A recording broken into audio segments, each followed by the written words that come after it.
कल हम लोगों ने बात की थी एफआईआर की एविडेंटरी वैल्यू। एफआईआर की एविडेंटरी वैल्यू पर बात करते हुए आपसे बात हुई थी कि नो डाउट एफआईआर में जो कथन है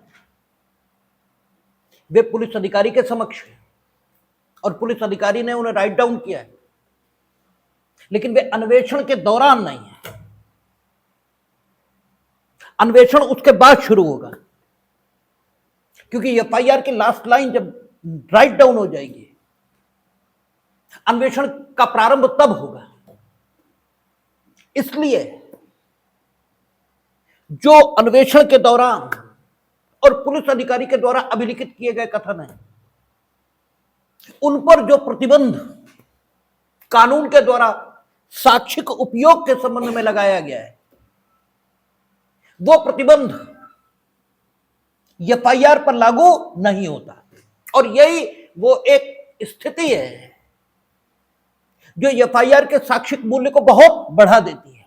this is the one reason, केवल एक कारण जो एफआईआर के एविडेंटरी वैल्यू को इतना अधिक बढ़ा देता है कि एफआईआर की शुद्धता कायम करने के लिए लेजिस्लेचर अथक प्रयास करती दिखाई देती है।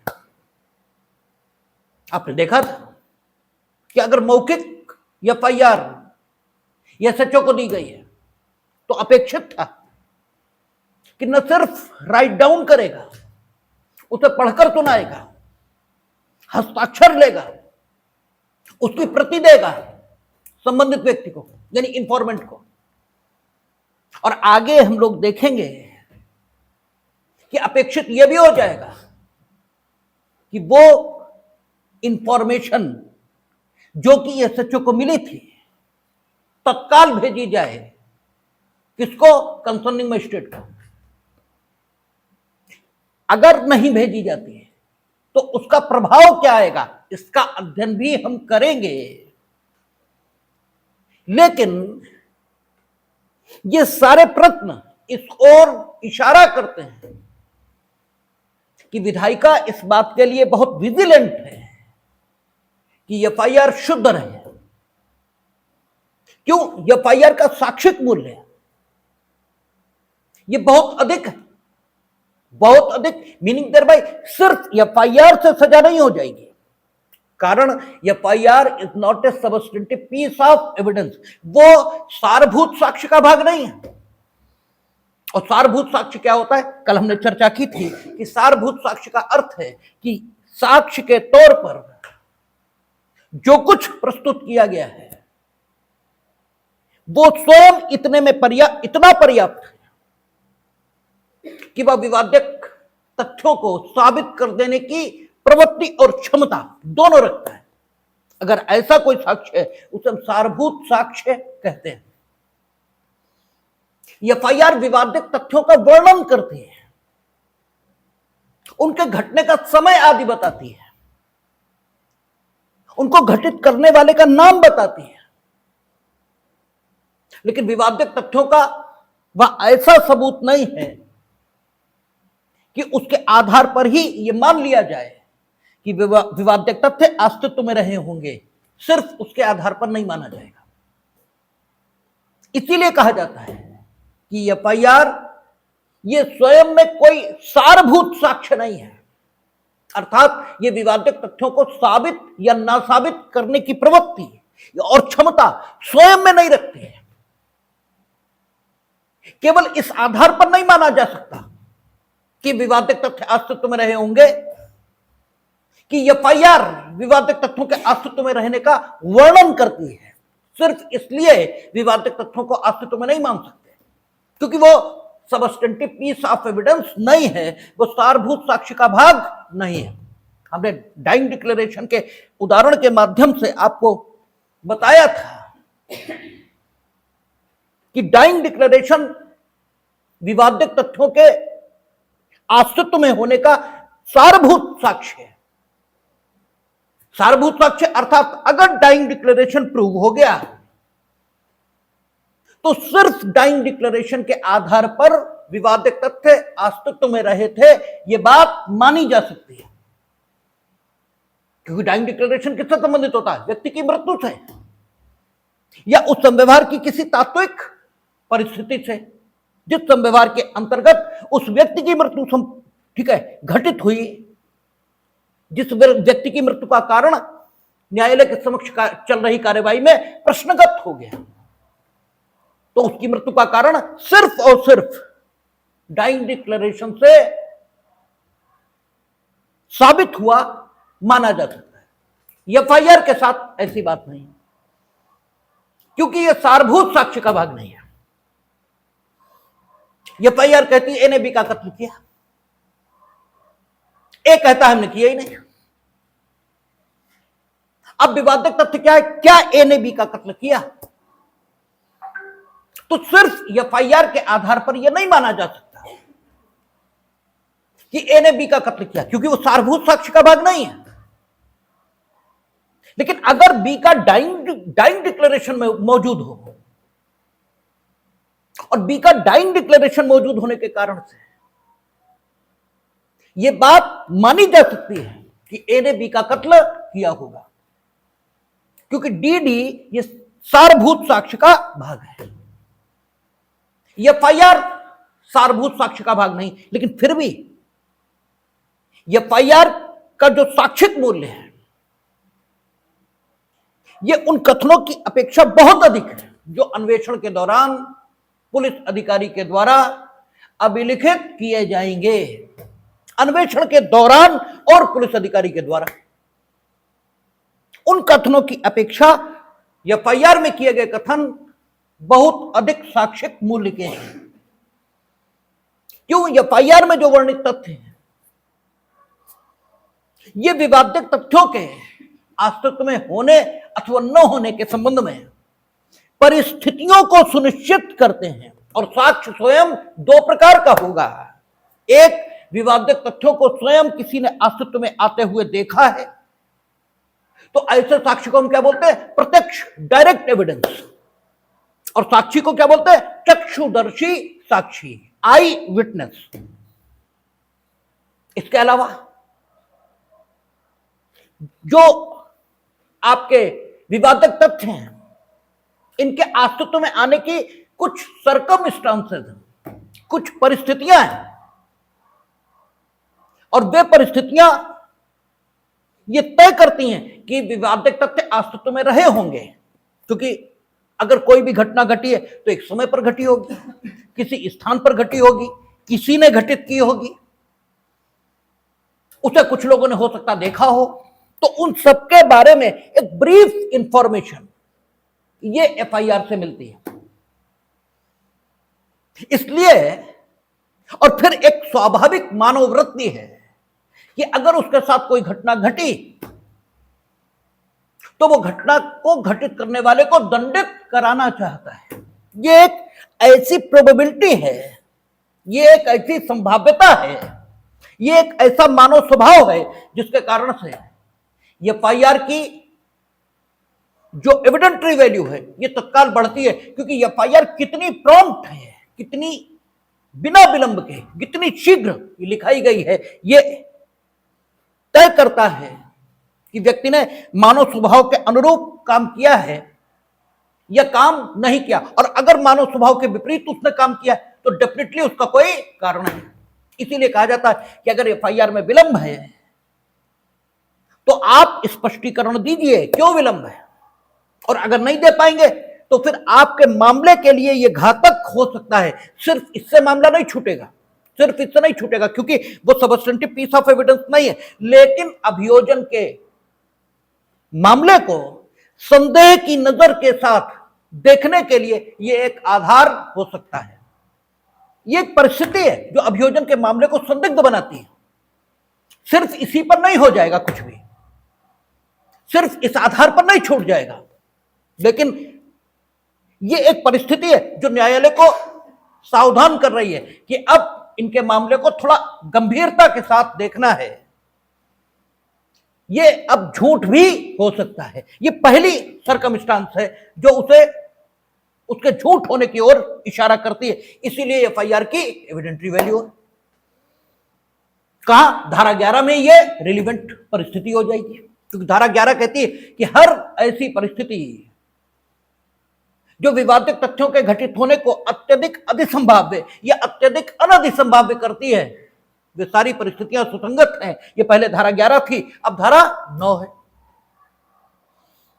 ये एविडेंटरी वैल्यू है एफआईआर की। और ये क्यों है? इसलिए क्योंकि इस पर कानून का वो प्रतिबंध लागू नहीं हो रहा जो अन्वेषण के दौरान पुलिस अधिकारी के द्वारा अभिलिखित किए गए कथनों पर लागू होता है। वो प्रतिबंध क्या है? कल हमने विस्तार से चर्चा की कि वो प्रतिबंध ये है कि अगर कथनकर्ता यानी पुलिस अधिकारी ने अन्वेषण के दौरान जिस व्यक्ति का कथन अभिलिखित किया है वो स्वयं अभियोजन साक्षी के तौर पर न्यायालय में उपस्थित हो जाए, और जब अभियोजन साक्षी के तौर पर उपस्थित हुआ तो वहां उसे दावत तो नहीं खिलाई जाएगी, साक्ष्य ही देगा। तो जब वो अभियोजन साक्षी के तौर पर न्यायालय में उपस्थित हो जाए तो साक्षी के तौर पर यानी अभियोजन के साक्षी के तौर पर वो जो कथन करेगा उन वर्तमान कथनों के यानी उन कथनों के खंडन के लिए इन कथनों का उपयोग जो अन्वेषण के दौरान पुलिस अधिकारी ने अभिलिखित किए थे हो सकेगा, शेष उनका कोई उपयोग नहीं होगा। दिस इज द ठीक है restriction which is imposed by the legislature over those statements which are recorded by the police officer during investigation। ये एक स्थिति है जो उन कथनों के साक्षिक मूल्य को घटाती है, और ये व्यक्ति जिसके कथन हैं जिनको अन्वेषण के दौरान पुलिस अधिकारी के द्वारा अभिलिखित किया गया था और जो अभियोजन साक्षी के तौर पर उपस्थित हुआ है, अगर इसके कथनों का खंडन वो पक्ष करना चाहता है जिसने बुलाया है अर्थात अभियोजन, तो उसे न्यायालय की अनुमति की जरूरत होगी, अदरवाइज वो नहीं कर सकेगा। और ये प्रैक्टिस रोज आप कचहरी में देखते भी हैं। तो दिस इज द रेस्ट्रिक्शन जो उन कथनों की एविडेंटरी वैल्यू को घटाता है। वे कथन धारा 11 में भारतीय साक्ष्य अधिनियम के अंतर्गत ग्राह्य कर लिया जाए नहीं होगा, क्योंकि उनका उपयोग सिर्फ खंडन के लिए, सिर्फ खंडन के लिए, इसके अलावा कोई उपयोग नहीं, इसके अलावा रत्ती मात्र उपयोग नहीं।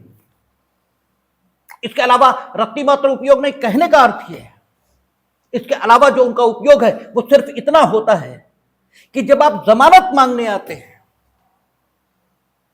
तो वे कथन जमानत दी जाए या न दी जाए इस प्रश्न का निर्धारण करने के लिए उपयोग किए जाते हैं, क्योंकि उस समय साक्ष्य नहीं होता जिस समय आपको जमानत मांगने का अधिकार होता है। यद्यपि कई बार आप जमानत उस समय मांगते हैं जब साक्ष्य होता है, लेकिन फिर भी जमानत का फैसला इसी एविडेंस पर होता है। या फिर जब आरोप की विरचना होगी तो आरोप की विरचना आप पर की जाए या न की जाए इस प्रश्न का जब निर्धारण किया जाएगा, और इस प्रश्न का निर्धारण क्यों किया जाए जबकि चार्जशीट आ चुकी है, मजिस्ट्रेट ने संज्ञान लिया है, तो आरोप विरचना क्यों न कर दी जाए, ऑटोमेटिकली इस बात की चर्चा हम लोग तब करेंगे जब फ्रेमिंग ऑफ चार्ज पर बात करेंगे।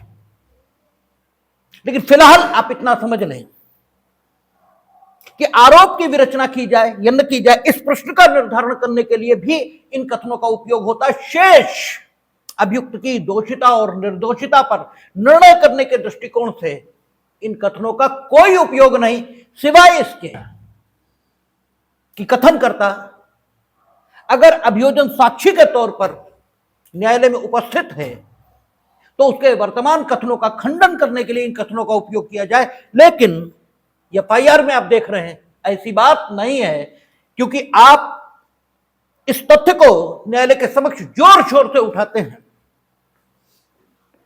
कि हमारे विरुद्ध अभियोजन ने जो एफआईआर लिखाई वो उचित समय पर नहीं लिखाई और विलंब का कोई स्पष्टीकरण भी नहीं दिया, और आपकी ये बात धारा 11 में रिलीवेंट हो जाती है। अगर अभियोजन स्पष्टीकरण देता है तो अभियोजन का यह स्पष्टीकरण किस धारा में ग्राह्य होता है? अभियोजन का यह स्पष्टीकरण जो पुरानी धारा 9 है और वर्तमान धारा 7 है उसमें ग्राह्य होता है। उसमें क्या लिखा है? उसमें लिखा है कि वे सभी तथ्य जो विवादित तथ्यों के या सुसंगत तथ्यों के पुनः स्थापक हैं या स्पष्टीकारक हैं, वे सभी तथ्य भी सुसंगत हैं, क्योंकि वे तथ्य जो विवादित तथ्यों को अत्यधिक अधिसंभाव्य और अत्यधिक अनधिसंभाव्य बनाते हैं, ये स्वयं में सुसंगत है। और जो तथ्य सुसंगत तथ्य का स्पष्टीकरण प्रस्तुत करे, वो तथ्य भी सुसंगत। इसलिए आपकी ये बात उठाना कि एफआईआर विलंब से है, ये धारा 11 में सुसंगत। और अभियोजन अगर स्पष्टीकरण दे रहा है तो उस सुसंगत तथ्य का स्पष्टीकरण होने के कारण से अभियोजन का स्पष्टीकरण धारा 7 में सुसंगत। जब कानून को ऐसे आप पढ़ते हैं और ऐसे देखते हैं तो आपको कानून मैथमेटिकल दिखाई देगा, यहां कुछ भी अतार्किक नहीं है। हम बार बार कहते हैं, आप वहां जो तर्क करते हैं, वहां जो आर्गुमेंट करते हैं, वो तो आप संस्कार के कारण करते हैं, वो तो आप परंपरा के कारण करते हैं। आपको ये मालूम नहीं है कि हम ये एंटी टाइम्ड यानी विलंब से लिखाई गई एफआईआर, इसका जो तर्क पकड़ रहे हैं, क्यों पकड़ रहे हैं, ये आपको मालूम होना चाहिए। Then you can claim that I am a liar. Otherwise तो ये याद करने लायक बात है। आप तो संस्कार वशात, परंपरा से ऐसा कहा जाता है इसलिए ऐसा कह रहे हैं, ठीक है ना। ये अच्छी स्थिति नहीं है। तो आप देखते हैं, हमने कहा था धारा 11 एफआईआर की एविडेंटरी वैल्यू को बढ़ाती है, क्योंकि वो प्रतिबंध लागू नहीं होता। नो डाउट एफआईआर कथन है पुलिस अधिकारी के समक्ष, लेकिन अन्वेषण के दौरान नहीं है। पुलिस अधिकारी ने अभिलिखित भी किया, इसलिए उस पर कोई प्रतिबंध नहीं है। इसलिए जहां भी रिलीवेंट हो जाएगा वहां उसको ग्राह्य करेंगे। अब एफआईआर शब्द भी हैं और आचरण के साथ हैं। शब्द हैं, आचरण के साथ हैं, क्योंकि आचरण आप उसे कहते हैं जब आप कोई काम करते हैं इच्छा पूर्वक, तो वो काम आपका आचरण बन जाता है। और शब्द उच्चारित करना ये भी काम है, ये भी कृत्य है। हमने कहा था कृत्य और घटना दो शब्द हैं और दोनों को अलग अलग समझना चाहिए। कृत्य का अर्थ है जो कुछ जानबूझकर किया, यही डेफिनेशन साइंस भी देती है कि जब एक दिशा में, ठीक है, जानबूझकर बल लगाया जाए, एक दिशा में जानबूझकर बल लगाया जाए तो उसे कार्य कहते हैं। और यही डेफिनेशन समाज विज्ञान वो देते हैं, जो सामाजिक विज्ञान है वो भी कृत्य की यही डेफिनेशन देते हैं कि कृत्य क्या है, वो जो किया जाए, और घटना क्या है, वो जो हो जाए, जिसमें आप कुछ करते नहीं है, बस घटित हो गई। ज्ञान घटित होता है, पढ़ाई की जाती है,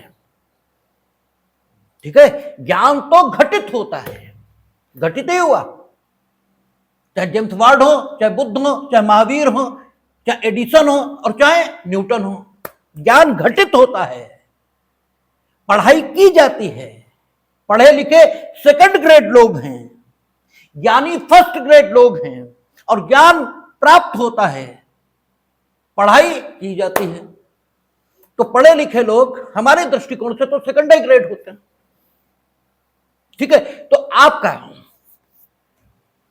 जो एफआईआर है, ये पुलिस अधिकारी ने अभिलिखित की है, लेकिन अन्वेषण के दौरान नहीं है, इसलिए इसके साक्षिक मूल्य पर कोई असर नहीं। जहां भी रिलीवेंट होगी वहां, हम लोग धारा 8 की बात कर रहे थे, धारा 8 शब्द हैं, लेकिन वे शब्द उच्चारित किए गए हैं, इसलिए उन शब्दों का उच्चारण एक कृत्य बन गया, ठीक है। और वे शब्द उच्चारित करने का जो आपका कृत्य है, ये आपका कंडक्ट बन गया, आचरण बन गया, और फिर ये पुरानी धारा 8 और नई धारा 6 इसमें रिलीवेंट हो गया। वो कहता है पीड़ित, उसका आचरण, और फिर वो ये भी कहता है, पीड़ित तो नहीं शब्द यूज करता है, वो कहता है जिस व्यक्ति के विरुद्ध किया गया अपराध न्यायालय के विचार का विषय है, जिस व्यक्ति के विरुद्ध किया गया अपराध न्यायालय के विचार का विषय है, उस व्यक्ति का आचरण ये सुसंगत है। ठीक है, तो ये व्यक्ति होता कौन है? पीड़ित। ये पीड़ित होता है और अक्सर ये एफआईआर लिखाता है, पक्षकार, उनके अभिकर्ता। और जहां कोई अपराध किसी कार्रवाई का विषय है तो वो अपराध जिस व्यक्ति के विरुद्ध किया गया है उस व्यक्ति का आचरण सुसंगत है। और कहता है इस धारा के अंतर्गत सिर्फ शब्द सुसंगत नहीं है, किंतु शब्द यदि आचरण के साथ है तो सुसंगत हो जाएंगे, तो उसमें भी एफआईआर सुसंगत हो जाती है। डीडी डाइंग डिक्लेरेशन उसमें तो हो ही जाएगी, क्योंकि सीधे कल आपको डाइंग डिक्लेरेशन तो विस्तृत बात की है हमने डीडी पे, उसमें भी सुसंगत। तो किसमें कितने हो गया? 11, 8, धारा 32 और 145 और 157 में तो होगा ही होगा, उसमें तो ना होने का कोई सवाल है ही नहीं। 157 में समर्थन के लिए और 145 में खंडन के लिए। तो दीज आर द सेक्शंस।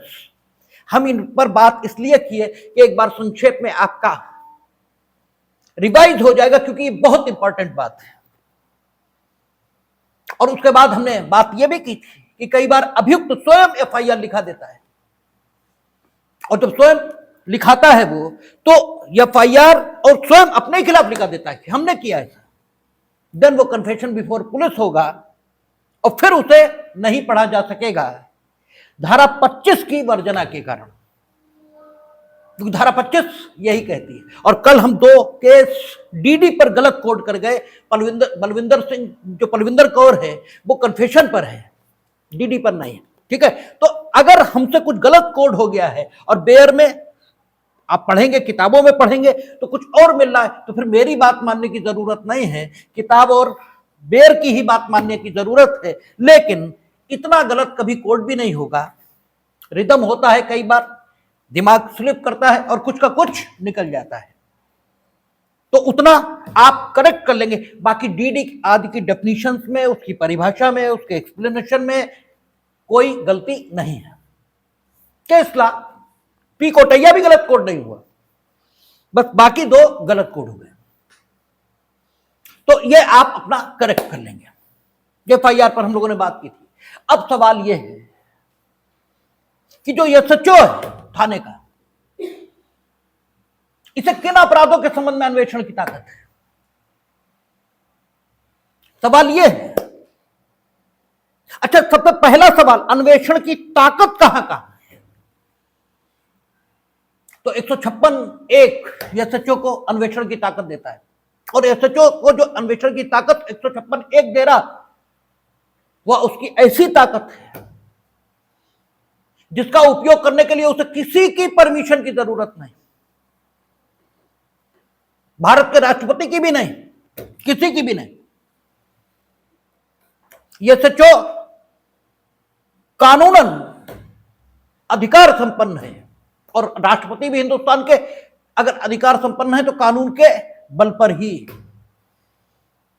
तो यह नहीं हो सकता कि राष्ट्रपति को जो अधिकार कानून ने दिया वो तो मान्य होगा और कानून ही किसी और को कोई और अधिकार दे दे तो वो अमान्य होगा, ऐसा नहीं है। तो यह सचो कानून से अधिकार संपन्न है कि वो जब चाहे मीनिंग देर भाई, अगर कॉग्निजेबल ऑफेंस घटित हुआ है और 156(1) की कंडीशन पूरी है, सेटिस्फाइड है, तो वो अन्वेषण करे, और उसके लिए उसे किसी की अनुमति की कोई जरूरत नहीं है। 156(2) अलग पर्पस के लिए है। 156(2) कहता है कि जिसको अन्वेषण करना चाहिए था उसने नहीं किया, तो सिर्फ इस आधार पर कि जिसको अन्वेषण करना चाहिए था उसने नहीं किया, किसी भी अन्वेषण को गलत नहीं समझा जाएगा। यानी करना चाहिए था तमिलनाडु की पुलिस को, कर दिया यूपी पुलिस ने, तो अन्वेषण में क्या कमी है ये बताइए ना। किसने कर दिया इससे क्या मतलब? किसी ने कर दिया, काले चोर ने कर दिया। काला चोर तो नहीं मतलब कर सकता, वो तो अतिशयोक्तिपूर्ण वर्णन है, लेकिन फिर भी जिसने भी कर दिया, अन्वेषण में कमी बताइए ना। तो 156 की ताकत है एसएचओ के पास, उसके उस बल पर वो अन्वेषण करता है। लेकिन 156 जो उसे ताकत देती है वो 154 के संदर्भों में देती है, ठीक है ना, वो 154 के संदर्भों में दे रही है। लेकिन यह सचो बैठकर इंतजार नहीं कर सकता कि व्हेनेवर, ठीक है, एनीबडी विल कम, कोई आएगा इंफॉर्मेशन हमें देगा फिर हम अन्वेषण शुरू करेंगे। कोई आया ही ना, ठीक है, कोई इंफॉर्मेशन देने नहीं आया तो फिर क्या करेंगे, तो अन्वेषण नहीं करेंगे। इस प्रकार का अतार्किक कानून नहीं हो सकता।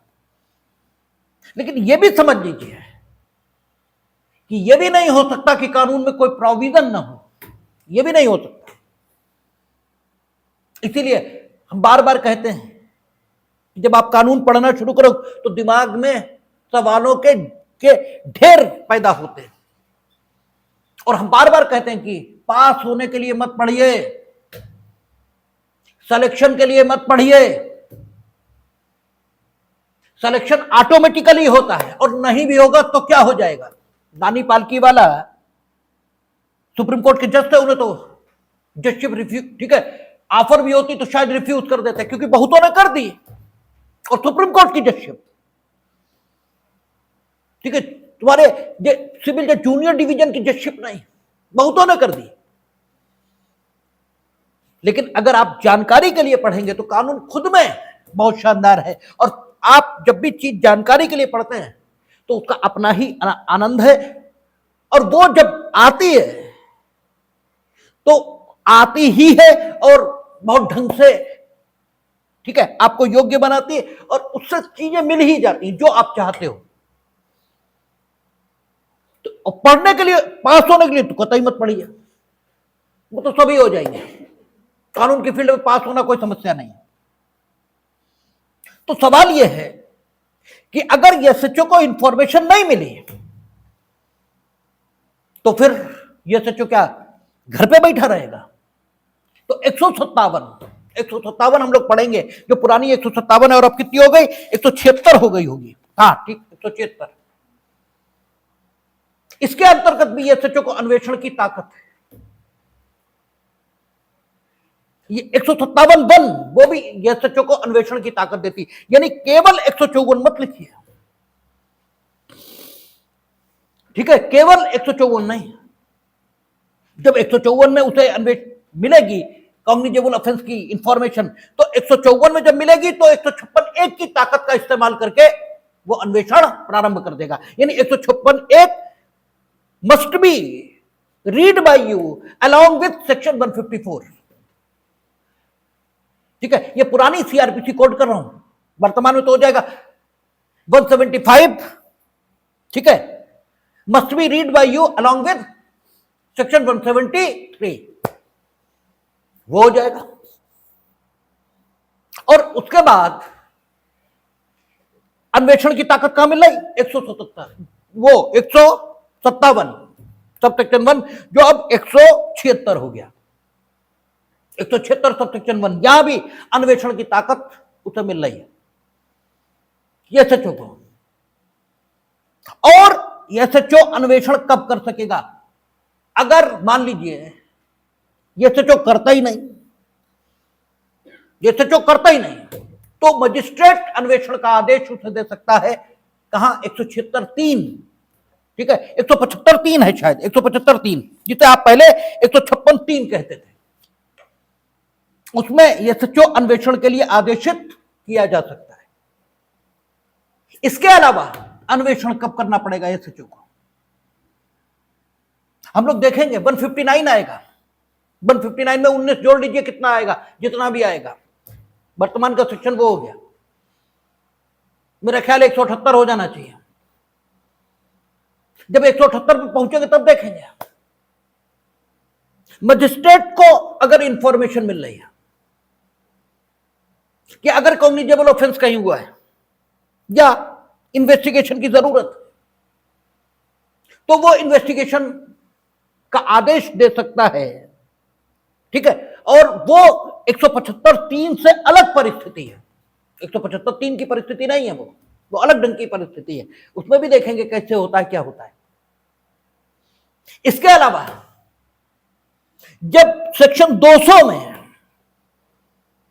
मजिस्ट्रेट के समक्ष परिवाद प्रस्तुत किया गया है, तो मजिस्ट्रेट के समक्ष दो विकल्प होंगे।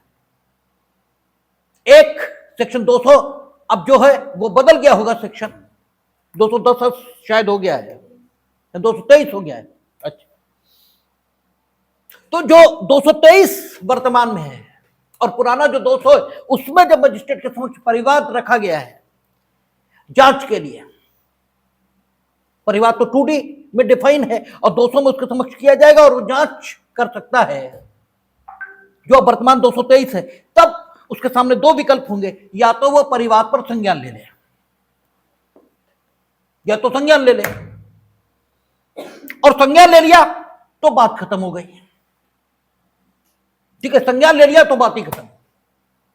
लेकिन वो ये भी कर सकता है कि 175(3) यानी 156(3) की ताकत का उपयोग करके, क्योंकि 156(3) या वर्तमान के 175(3) वहां सिर्फ ये लिखा है कि मजिस्ट्रेट अन्वेषण के लिए आदेश दे सकता है। ये नहीं लिखा है कि कब दे सकता है, ये नहीं लिखा है। इसलिए जरूरी ये नहीं है कि प्रार्थना पत्र अंतर्गत धारा 156(3) ही प्रस्तुत किया जाए, ये नहीं है। आपने परिवाद दायर किया, लेकिन मजिस्ट्रेट सेटिस्फाइड है, उसे ठीक लगता है, उसे लग रहा है कि हमने इंक्वायरी की तो एविडेंस कलेक्शन ठीक से नहीं हो पाएगा। ऐसी बहुत सी स्थितियां होती हैं, मजिस्ट्रेट तो वहीं बैठ के करेगा इंक्वायरी। अच्छा, उसे ताकत है सर्च की, खुद कर ले, लेकिन कितने मामलों में खुद करेगा भाई। तो पुलिस एक स्पेशलाइज्ड एजेंसी है जिसके द्वारा यह काम कराया जा सकता है। तो आपने परिवाद प्रस्तुत किया अंतर्गत धारा 200, जो वर्तमान में 223 है, और उसे यह लगता है कि इस पर इन्वेस्टिगेशन होना चाहिए, तो वो संज्ञान लिए बिना, अगर संज्ञान ले लिया फिर नहीं कर सकता। अगर उसने ये लिख दिया कचहरी की भाषा में कि दर्ज हो, ठीक है, दर्ज रजिस्टर हो और 200 की जांच में कथन रिकॉर्ड किए जाने के लिए अमुक तिथि लगाई जाती है, बात खत्म हो गई, अब नहीं कुछ हो सकता। लेकिन उससे पहले वो ये मानकर कि उसके समक्ष एक अपराध के होने का कथन किया गया है और उसके संबंध में अन्वेषण के आदेश पारित कर सकता है, क्योंकि 156(3) या 175(3) में यह नहीं लिखा है कि कब ऐसे आदेश मजिस्ट्रेट के द्वारा पारित किए जाएंगे। अब कौन कौन सेक्शन आ गए? 154 प्लस 156(1) यहां अन्वेषण होगा, 157(1) यहां अन्वेषण होगा, 159 जो पुरानी है, वर्तमान की 178, यानी आप 19 जोड़कर अपना कर लेंगे, उसमें अन्वेषण हो सकता है। ठीक है, और 202 जो वर्तमान में 23, अगर 223 हो गई तो हमारे ख्याल से 202 225 हो गई होगी। ठीक है, उसमें मजिस्ट्रेट आदेशित कर सकता है कि अन्वेषण किया जाए। तो अन्वेषण इतनी जगह हो सकता है। सबसे पहले हमें यही देखना चाहिए कहां कहां किसी भी बात के होने के लिए प्रावधान किए गए। आप लोग फर्दर इन्वेस्टिगेशन अक्सर प्रेयर करते हैं वहां कि साहब इसको फर्दर इन्वेस्टिगेट करा लिया जाए। होता क्या है, पुलिस ने इन्वेस्टिगेट किया और पुलिस ने इन्वेस्टिगेट करके, मान लीजिए अंतर्गत धारा 173 जो पुलिस रिपोर्ट भेजी, उसमें उन्होंने लिखा कि कोई अपराध का होना पाया नहीं गया और इन्वेस्टिगेट ठीक से किया ही नहीं। देख के लग रहा है कि इन बिंदुओं पर इन्वेस्टिगेट अगर और किया जाता तो हो सकता है अपराध का होना पा लिया जाता, हो सकता ना भी पाया जाता, लेकिन फैक्ट इन्वेस्टिगेट होने चाहिए। देख के लग रहा है तो फर्दर इन्वेस्टिगेशन की जरूरत है। तो फर्दर इन्वेस्टिगेशन का तो कोई प्रावधान है नहीं, कोई प्रावधान नहीं है। मीनिंग देर भाई, जैसे हम ये बोले तो कई सारे मूर्ख डट जाएंगे कि है ही नहीं वो 173(8) में, जो पुरानी 173 थी, अब 19 जोड़ लीजिए तो कितना हो गया, 110, 173, 193 हो गए। तो 193 में वो कहेंगे है नहीं, लिखा है कि फर्दर इन्वेस्टिगेट किया जा सकता है, लेकिन वहां फर्दर इन्वेस्टिगेट की ताकत किसे दी है? पुलिस अधिकारी को, वहां मजिस्ट्रेट को नहीं है, वहां पुलिस अधिकारी है। अगर फर्दर इन्वेस्टिगेट करना चाहते हैं तो करें, ठीक है। मजिस्ट्रेट को ताकत नहीं है, लेकिन यहां मजिस्ट्रेट ये चाहता है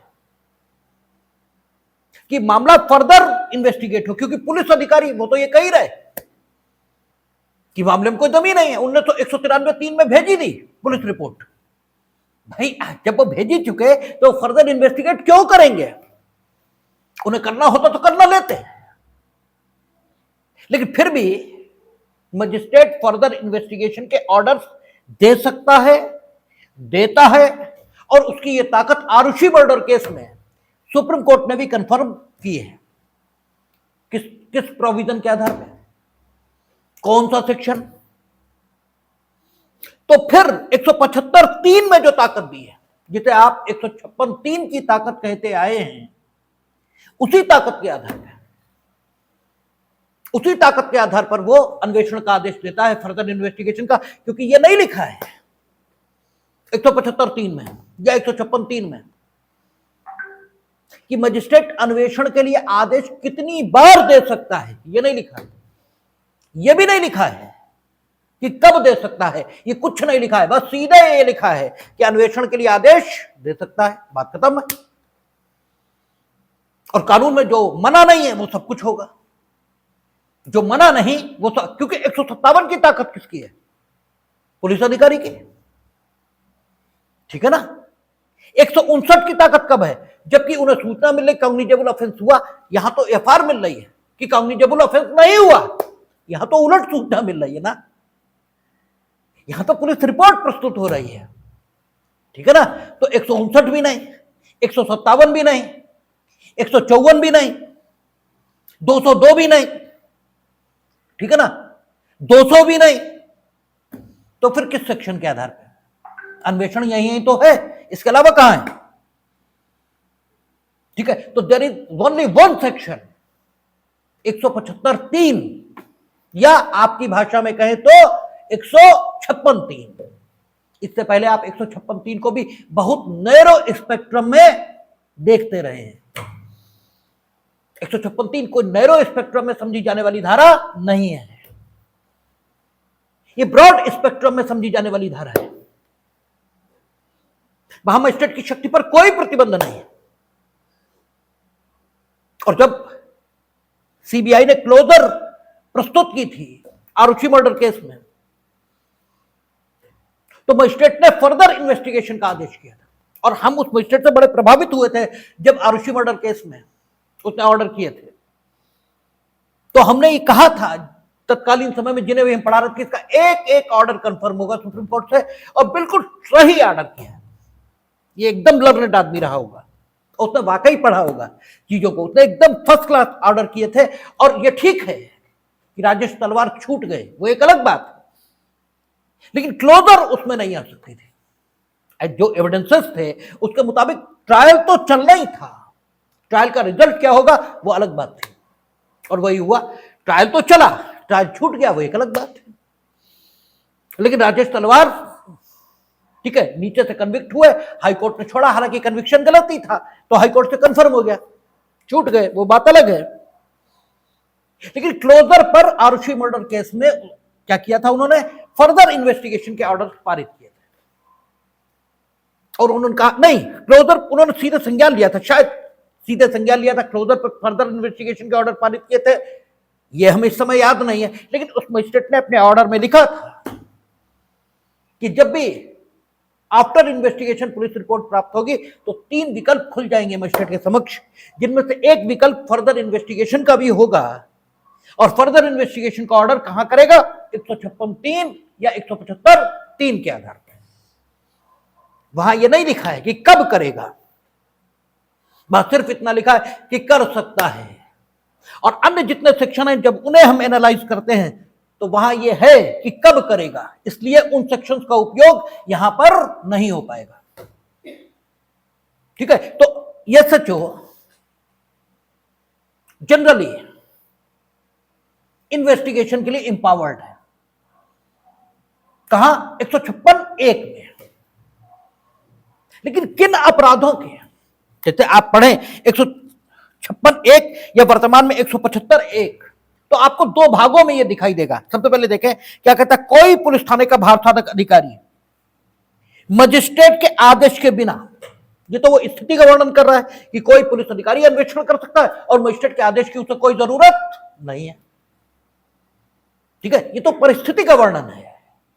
ठीक है, तो कहता कोई पुलिस थाने का भारसाधक अधिकारी मजिस्ट्रेट के आदेश के बिना किसी ऐसे, अब उस संज्ञेय मामले की विशेषता उसने बतानी शुरू की है जिस संज्ञेय मामले का अन्वेषण करने के लिए यह सचो सशक्त है, क्योंकि उसने कहा किसी ऐसे, और जो शब्द हैं इन्हें पढ़ने की कला आनी चाहिए। जैसे उसने ऐसे कहा, इसका मतलब अब कोई एडजेक्टिव बताएगा, वो अब कोई विशेषण बताएगा, क्योंकि ऐसे शब्द का उपयोग यूं ही नहीं होता। इसलिए आपको बेर जब आप रे रे करके पढ़ते हो तो हमें इतना गुस्सा आने लगता है जिसका कोई हिसाब ही नहीं, कि आप बेर पढ़ ही नहीं रहे हो, आप घास काट रहे हो, और जब घास काट रहे हो तो कुछ नहीं निकलेगा। बेर ऐसे पीना चाहिए, ऐसे पढ़ना चाहिए जैसे पानी पीते हैं, रुक रुक कर दिमाग लगाकर, तो चीजें उसमें निकलती हैं और फिर वो इतना बेहतर समझ में आता है कि फिर वो किताब की जरूरत आपकी खत्म हो जाती है। तो किताब की जरूरत तो ही नहीं, आखिर जिसने किताब लिखी वो भी तो हमारी तरह आदमी था, वो डिफाइन कर सकता है। हम मूर्ख हैं, हम नहीं डिफाइन कर सकते। हमें तो समझ ही नहीं आता कि क्यों आखिर ये सब कुछ है, और इसे बस ठीक से पढ़ना सीख लेना है और कुछ करना ही नहीं। कानून की दुनिया में, कानून की दुनिया में बेर पढ़ना आ गया, सब कुछ आ गया। कहता है कि कोई पुलिस थाने का भारसाधक अधिकारी मजिस्ट्रेट के आदेश के बिना किसी ऐसे संज्ञेय मामले का अन्वेषण कर सकता है। अब यहां पर कामा उसने लगा दिया, इसका मतलब अब विशेषता बताएगा। ठीक है, और कामा आपके हिसाब से बेकार की चीज होती है, उसका कोई मतलब ही नहीं होता। जहां है आ गया वहां पूर्ण विराम लगा दो, और जहां ठीक है जाने क्या आ गया वहां कामा लगा दो। तो कामा जहां है वहां रुककर थोड़ा सा विराम लें, ठीक है, पढ़ते समय, तो आगे का अर्थ अपने आप निकलता है। कहता है अन्वेषण कर सकता है जिसकी जांच या विचारणा करने की शक्ति उस थाने की सीमाओं के अंदर की स्थानीय क्षेत्र पर अधिकारिता रखने वाले न्यायालय को अध्याय 14 के उपबंधों के अधीन है। अब है क्या कि थाने की डेफिनेशन ही गलत समझ रखी होती है। जो पुलिस थाने की डेफिनेशन है वही गलत समझ रखी होती है, और इसलिए इस सेक्शन को समझने में बेहद दिक्कत होती है। जब हम लोगों ने डेफिनेशन क्लास पढ़ा था तो वहां पुलिस थाना इसको परिभाषित किया था, थाने का भारसाधक अधिकारी इसको भी परिभाषित किया था। तो थाने में उन्होंने कहा था कि थाना इसके अंतर्गत वो स्थान है जिसे राज्य सरकार ने थाने के रूप में घोषित किया है, और इसके अंतर्गत उस स्थानीय क्षेत्र की सीमाएं भी हैं। ठीक है ना, ऐसे करके शब्दावली वहां लिखी थी। जरा पढ़ो थाने की डेफिनेशन क्या कहता है।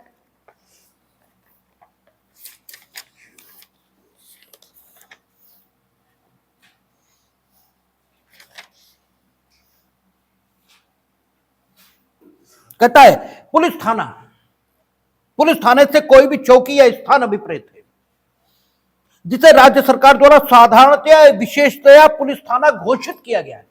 चौकी या पुलिस थाना अभिप्रेत है जिसे राज्य सरकार द्वारा विशेषतया चौकी या थाना घोषित किया गया है, चौकी नहीं, जिसे विशेषतया पुलिस थाना घोषित किया गया, और इसके अंतर्गत राज्य सरकार द्वारा इस निमित्त विनिर्दिष्ट कोई स्थानीय क्षेत्र भी है। भी शब्द ने तय कर दिया कि चीजें दो हैं, यहां पर दो थाने यहां पर डिफाइन किए गए हैं, क्योंकि कहता है भी है। और आप ये जानते भी खूब हैं। आप पूछे किस थाने के रहने वाले हो, तो आप बताते कोतवाली के, तो कि कोतवाली के अंदर घुस के रहते हो? घुस के तो नहीं रहते। आप ये जानते भी खूब हैं, लेकिन नहीं जानते। ये वैसे ही है जैसे ईश्वर आपके अंदर ही है, लेकिन ईश्वर से आपका कोई परिचय नहीं। आप वो नहीं है जो मेरे सामने बैठे हैं, लेकिन आप ये मानते हैं कि हम वही हैं जो हमारे सामने बैठे हैं। ठीक है, तो है चीजें आप जानते हैं, नहीं जानते। आपसे पूछे कहां रहते हो, कौन थाने में रहते हो, थाना कौन सा है तुम्हारा, तो बताते हो फला थाना है। तो क्या उसके अंदर घुस कर रहते हो, ये वो फला थाना तुम्हारी मिल्कियत है? ऐसा तो कुछ भी नहीं है। इसका मतलब दो प्रकार की थाने की परिभाषा है। ये थाने की परिभाषाओं के अंतर्गत दो प्रकार के क्षेत्र हैं।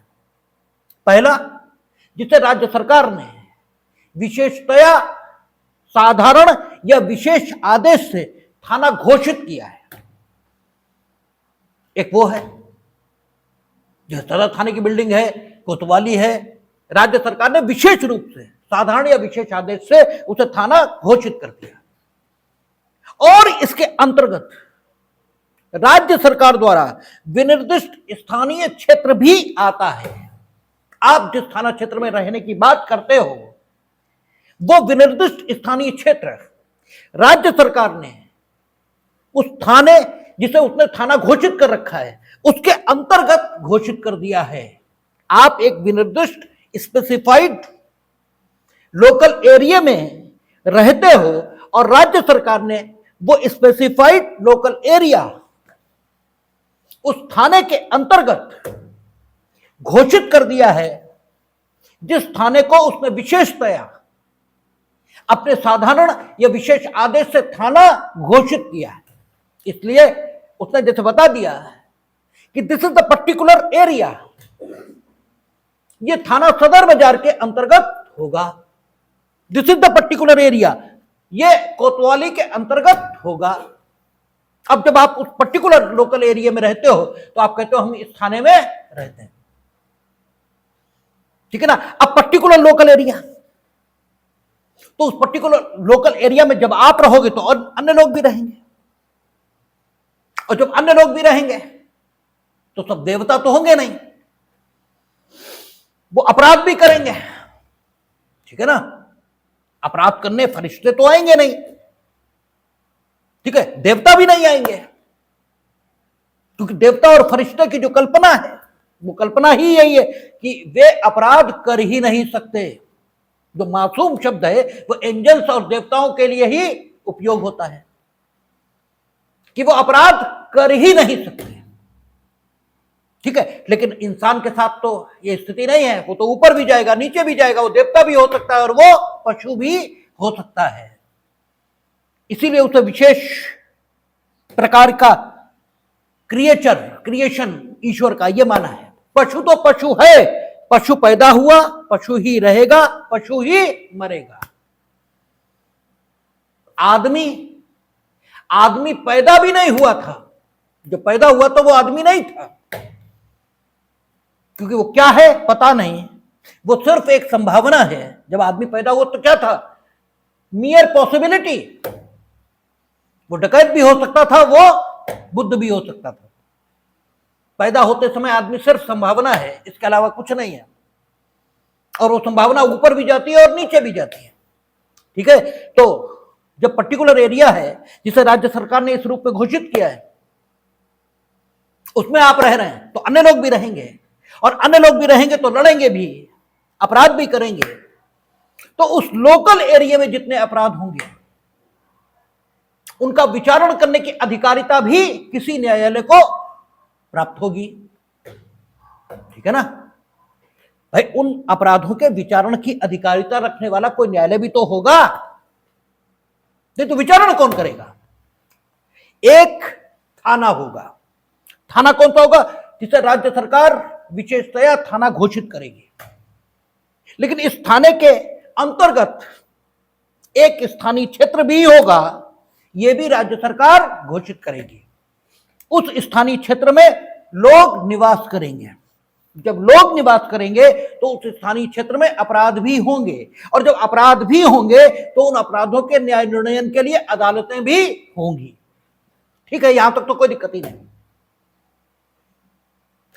इस स्थानीय क्षेत्र को जिसमें हुए अपराधों के संबंध में एक पर्टिकुलर न्यायालय को विचारण की अधिकारिता होगी। ठीक है, उस न्यायालय को इस स्थानीय क्षेत्र के संबंध में अधिकारिता प्राप्त है। कानून की भाषा में इस प्रकार की भाषा का उपयोग किया जाएगा। कानून की भाषा यही है कि अमुक स्थानीय क्षेत्र जो कि अमुक थाने के रूप में जाना जाता है, उस पर अमुक न्यायालय की या तो विचारण संबंधी अधिकारिता है, और अगर उसे विचारण की ताकत प्राप्त नहीं है तो कमिट करने की अधिकारिता है उस न्यायालय को, जिससे उसे उस अपराध के विचारण की अधिकारिता है। ठीक है ना, इसी ढंग से बोला जाए। अब ठीक है, अब देखें इस सेक्शन को क्या कहता है। कोई पुलिस थाने का भारसाधक अधिकारी मजिस्ट्रेट के आदेश के बिना किसी ऐसे संज्ञेय मामले का अन्वेषण कर सकता है जिसकी जांच या विचारणा करने की शक्ति उस थाने की सीमाओं के अंदर के स्थानीय क्षेत्र पर अधिकारिता रखने वाले न्यायालय को अध्याय 14 के उपबंधों के अंतर्गत है। यहां तक हम लोगों ने बात की थी कि एक थाना होगा, थाना उसे भी कहेंगे जो राज्य सरकार ने थाना घोषित किया है, और थाना उस स्थानीय क्षेत्र को भी कहेंगे जो स्थानीय क्षेत्र उस पर्टिकुलर थाने के अंतर्गत आता है। उस स्थानीय क्षेत्र में अपराध होंगे और उन अपराधों के विचारण की अधिकारिता किसे, एक पर्टिकुलर न्यायालय को प्राप्त होगी। ठीक है, लेकिन होगा क्या कि अपराध एक ही तरीके से किए जाएं, यह जरूरी नहीं है। ठीक है, अपराध कई प्रकार के हैं। इस बात को समझ लेंगे तो आगे की बात समझनी आसान हो जाएगी। कुछ अपराध ऐसे हैं जो किए गए खत्म, या कुछ अपराध ऐसे हैं कि एक ही स्थान पर पूरे कर दिए गए, और कुछ अपराध ऐसे भी हैं जो लगातार किए जा सकते हैं, लगातार। और कुछ अपराध ऐसे भी हैं कि यहां अपराध किया जाए तो जरूरी नहीं है कि उस अपराध का परिणाम यहां निकले, उस अपराध का परिणाम कहीं और भी निकल सकता है। कुछ अपराध ऐसे हैं कि उसमें अपराध की जो विषय वस्तु होती है वो ट्रेवल करती है। ठीक है, ऐसी भी स्थितियां होती हैं, जैसे हम आपको बताते हैं, उदाहरण देके व्यपरण, जिसे अंग्रेजी में किडनैपिंग कहा जाएगा, और अपहरण हिंदी में जिसे कहते हैं उसे अंग्रेजी में एब्डक्शन कहा जाएगा। तो जो व्यपरण का अपराध है ये कंटिन्यूइंग नहीं, सॉरी, अपहरण है कंटिन्यूइंग, व्यपरण एक बार में कंप्लीट, हाँ ले जाता है, वो कंप्लीट हो जाता है, उल्टा बोल गए। जो अपहरण का अपराध है ये कंटिन्यूइंग ऑफेंस है, क्योंकि व्यपरण में तो भारत की सीमाओं के बाहर ले जाता है, या ठीक है विधिपूर्ण संरक्षकता से बाहर ले जाता है, वो तत्काल कंप्लीट होता है। जो अपहरण का अपराध है ये कंटिन्यूइंग ऑफेंस है। ठीक है, लगातार चलेगा। अब अपहृत व्यक्ति जिन जिन थानों की सीमा से गुजरा है तो उस अपहृत व्यक्ति के संबंध में कहा जाएगा कि उन थाने की सीमाओं पर जिस भी न्यायालय को, ठीक है, जिस भी न्यायालय को विचारण का हक प्राप्त है वो उस अपहरण के अपराध के संबंध में विचारण कर सकता है। ठीक है ना, और ऐसे जो जिले हैं या ऐसे जो न्यायालय हैं ये संख्या में एक से अधिक हो सकते हैं। यहां से व्यक्ति अपहरण हुआ, इसके बाद ले जाया गया हरदोई। तो यहां जिस न्यायालय की अधिकारिता है उसे भी विचारण का हक है। हरदोई ले जाया गया, वहां भी अपहरण चल रहा है। तो हरदोई में जहां रखा गया उस स्थान पर जिस न्यायालय की विचारण की अधिकारिता है, ठीक है, वो भी उसका विचारण कर सकता है। उसके बाद कहीं और ले जाया गया, तो जहां भी ले जाया गया और जहां भी रखा गया वहां अपहरण का अपराध लगातार चल रहा है। और चूंकि लगातार चल रहा है, इसलिए प्रत्येक न्यायालय को विचारण की अधिकारिता आती जा रही है। और जो प्रत्येक न्यायालय को विचारण की अधिकारिता आती जा रही है, तो वो अपहृत व्यक्ति जिन जिन स्थानों पर रखा गया, उन स्थानों पर जिस थाने का अधिकार क्षेत्र था, उस थाने के एसएचओ को उस अपराध के अन्वेषण की अधिकारिता आ गई। क्यों? इसलिए क्योंकि यहां क्या लिख रहा है, यहां कहता है कोई पुलिस थाने का भारसाधक अधिकारी है मजिस्ट्रेट के आदेश के बिना किसी ऐसे संज्ञेय मामले का अन्वेषण कर सकता है जिसकी जांच या विचारण करने की शक्ति उस थाने की सीमाओं के अंदर के स्थानीय क्षेत्र पर अधिकारिता रखने वाले न्यायालय को अध्याय 14 के उपबंधों के अंतर्गत प्राप्त है। उसने ये नहीं कहा 156(1) या 175(1) में कि एसएचओ उन अपराधों की, ठीक है, उन अपराधों का अन्वेषण कर सकता है जो उसके थाने की सीमाओं के अंदर घटित हुए हैं। यह नहीं कहा, उसने ये नहीं कहा कि एसएचओ केवल उन संज्ञेय अपराधों का अन्वेषण कर सकेगा जो संज्ञेय अपराध उसके थाने की सीमाओं के अंतर्गत घटित हुए, बल्कि उसने यह कहा कि कोई एसएचओ प्रत्येक ऐसे संज्ञेय अपराध का अन्वेषण कर सकेगा जिस अपराध के बारे में उसके थाने पर अधिकारिता रखने वाले न्यायालय को विचारण की अधिकारिता प्राप्त है। तो भले ही अपहरण यहां से हुआ, लेकिन हरदोई चूंकि ले जाया गया, तो हरदोई के न्यायालय को उस अपहरण के संबंध में विचारण की अधिकारिता आ गई। और जब हरदोई के न्यायालय को विचारण की अधिकारिता आई, तो अपहृत व्यक्ति जहां रहा, वो स्थान जिस एसएचओ के थाना क्षेत्र में है, उस एसएचओ को इस कारण कि उसके थाने की स्थानीय सीमाओं पर अधिकारिता रखने वाले न्यायालय को उस अपराध के विचारण की अधिकारिता है, इस कारण से 156(1) या 175(1) ये ताकत देती है कि भले ही प्रारंभिक रूप से अपहरण का अपराध उसके थाने के स्थानीय क्षेत्र में घटित नहीं हुआ, लेकिन फिर भी चूंकि उस अपराध के संबंध में उसके थाने के स्थानीय क्षेत्र पर अधिकारिता रखने वाले न्यायालय को विचारण की अधिकारिता है, इसलिए उसे अन्वेषण की अधिकारिता रहेगी। ठीक है, चूंकि उसके न्यायालय को विचारण की अधिकारिता है, इसलिए उसे अन्वेषण की अधिकारिता रहेगी। और उस न्यायालय को विचारण की अधिकारिता कहां से आएगी? जब हम लोग अध्याय 14 जो न्यायालयों के क्षेत्राधिकार से संबंधित है उसे पढ़ेंगे, तो वहां यह लिखा है कि ऐसे अपराध जो लगातार चलते रहते हैं, वे अपराध जितने न्यायालयों के अधिकार क्षेत्र में पड़ने वाले क्षेत्र पर किए जाएंगे, उन सभी न्यायालयों को उस संपूर्ण अपराध के विचारण की अधिकारिता होगी। यह प्रोविजन कहां मिलेगा? अध्याय 14 में।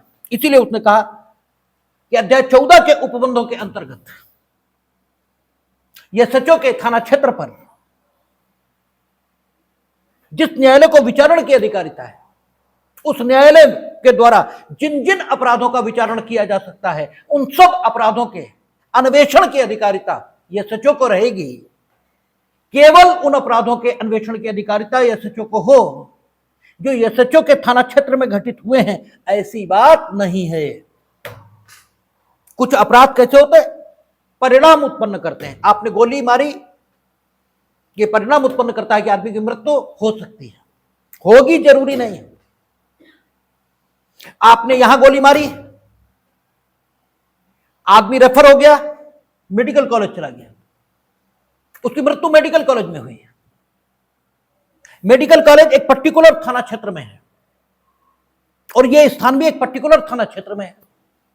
अपराध कैसा है? अपराध ऐसा है जो परिणाम उत्पन्न करता है।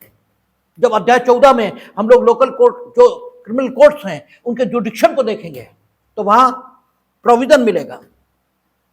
वहां प्रोविजन यह है कि अगर अपराध ऐसा है जो परिणाम उत्पन्न करता है तो उस अपराध का विचारण उस न्यायालय के द्वारा भी किया जा सकेगा जिस न्यायालय की अधिकारिता में काम किया गया, और उस न्यायालय द्वारा भी किया जा सकेगा जिस न्यायालय की अधिकारिता में परिणाम आया। काम कहां किया गया? शाहजहांपुर के न्यायालय के अधिकार क्षेत्र में, ठीक है। और शाहजहांपुर अगर यही हुआ है तो आपका थाना सदर बाजार की अधिकारिता लग रही है, ठीक। परिणाम कहां निकला? लखनऊ मेडिकल कॉलेज में, और मेडिकल कॉलेज मानिए हजरतगंज थाने की अधिकारिता में आ रहा है, तो परिणाम कहां निकला? थाना हजरतगंज में। थाना हजरतगंज के क्षेत्र पर, क्योंकि वहां के न्यायालय को विचारण का अधिकार है, इसलिए थाना हजरतगंज का एसएचओ इस अपराध का अन्वेषण कर सकेगा। यद्यपि प्रारंभिक रूप से अपराध थाना सदर बाजार के स्थानीय क्षेत्र में किया गया था। हां, थाना सदर बाजार का जो एसएचओ है वो भी अन्वेषण की अधिकारिता रखेगा और वो भी रखेंगे, दोनों रखेंगे, ठीक।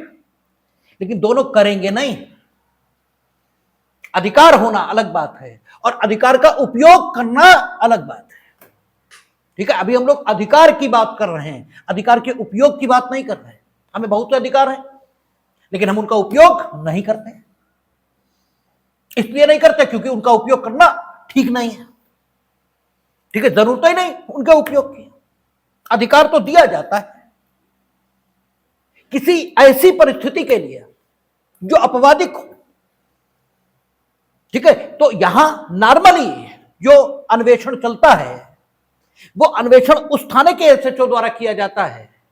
यद्यपि एक से अधिक एसएचओ हैं, या यूं कहें कि एसएचओ अपने थाना क्षेत्र में घटित घटनाओं के अलावा उन घटनाओं के संबंध में भी, उन घटनाओं यानी संज्ञेय अपराधों के संबंध में भी अन्वेषण कर सकता है, जो यद्यपि उसके थाना क्षेत्र में घटित नहीं हुए, लेकिन फिर भी अध्याय 14 यानी क्रिमिनल कोर्ट के जुडिक्शन संबंधी चैप्टर के उपबंधों के प्रभाव से जिन अपराधों के संबंध में उसके थाना क्षेत्र पर अधिकारिता रखने वाले न्यायालय को विचारण की अधिकारिता है, उनका अन्वेषण करने का हक भी एसएचओ को मिल जाता है 156(1) या 175(1) के प्रभाव से। लेकिन फिर भी अगर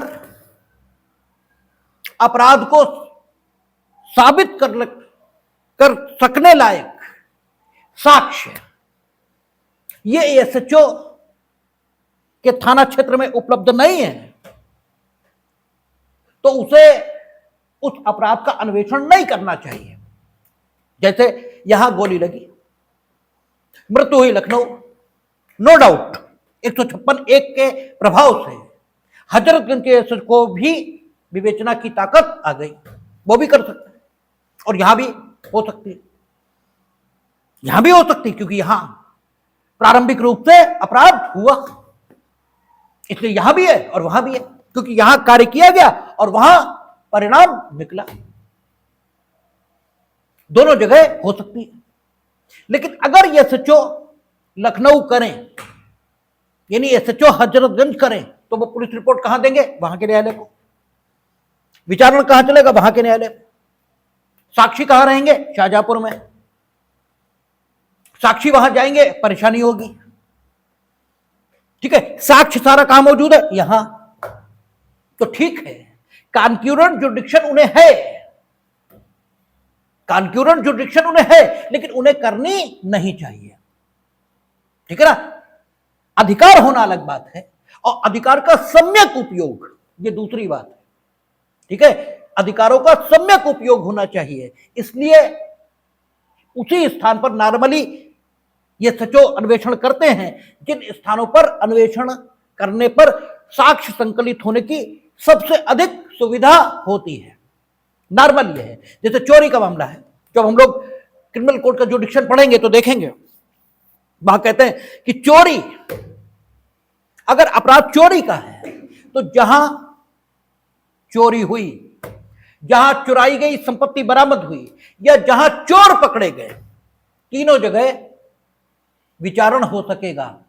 और जब तीनों जगह विचारण हो सकेगा तो तीनों जगह अन्वेषण हो सकेगा।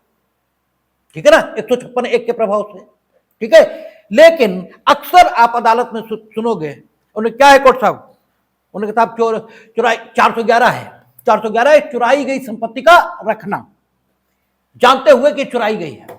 इनके ऊपर क्या आरोप है? हमने कहा साहब 411 है, इनके पास चुराई गई संपत्ति मिली है। उन्होंने पूछा चोरी कहां हुई? हमने कहा दिल्ली हुई साहब। ठीक है, तो वो कहते हैं कि फिर दिल्ली आपने इन्वेस्टिगेशन ट्रांसफर क्यों नहीं की? ठीक है, तो हम उन्हें तो जवाब दे लेते हैं, लेकिन कई बार जैसे जब लोग हमें बेवकूफ बनाने की कोशिश करते हैं फिर हम भी जवाब देते हैं। एक बार एक वकील था कि साहब ट्रांसफर नहीं किया, क्यों करें ट्रांसफर? नहीं की तो गलत क्या हुआ ये मैं बताइए। नहीं की, आप गलत बताओ हमें कि गलत क्या हुआ। हम कर नहीं सकते इन्वेस्टिगेशन, 156(1) में लिखा है हम कर सकते हैं, उन्हें 156(1) ही नहीं आ रही थी हमने कर नहीं सकते हम इन्वेस्टिगेशन। आप बताओ कानून में कहां लिखा है कि हम इन्वेस्टिगेशन नहीं कर सकते हैं? ये कहीं लिखा हो बताओ।